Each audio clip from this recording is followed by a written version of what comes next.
In this lecture, we are going to see about the rotate and mirror tool. So first of all, what you have to do is you have to select this wall, okay, just like that. And you have to click on this edge. And right now you can see that we have this second option that is available as this one is rotate option. So you just simply need to click on that one. And after that you have to specify the first point. So I will choose this first point, and after that you have to specify the second point, that is this one. And after that you can rotate this wall anywhere you like. So let me rotate this wall just like that, and you can see that we have successfully rotated the wall in this direction. So now, just like the drag tool, what you have to do is you can also make the single copy, or you can also make the multiple copy. So how we are going to do that? First of all, let's click on this edge here.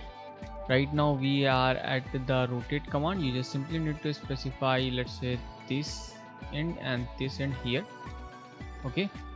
And after that, what I can do here is that I will simply enter control from my keyboard, and you can see the plus sign has been appeared, and I can also set the angle. So I will press A from my keyboard, and after that I'm going to set the angle as 30°. After that I will just simply press enter. So now you can clearly see that we have successfully created a copy of this wall here.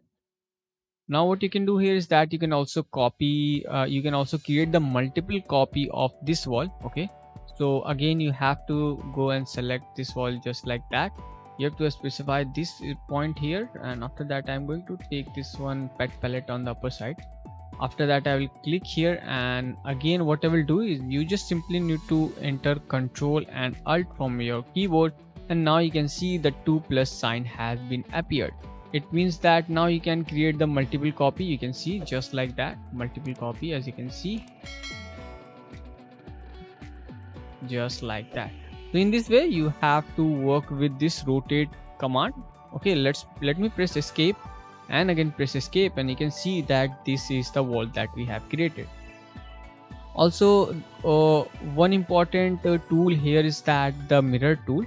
So for that, what you have to do, this time I will go with this wall. So I will just simply click here, okay, and then after that I will click here again, and now you can see that this is the mirror option. I just simply need to click on that one, and after that I have to specify this line just like that, and you can see that we have successfully mirrored this object here. But the problem here is that this original object was also deleted. So in that case, let's say you want both of these elements. So for that, what you can do is you can again click here, okay. Let's select the mirror tool, and after that what you can do here is that before selecting you can just simply press Control, and you can see the plus sign here just below this small pencil, and when you click on this time you will see that you have successfully copied mirrored this wall on the other side, but the original wall is still there. So in this way you have to work with the mirror tool. So this is the end of this lecture.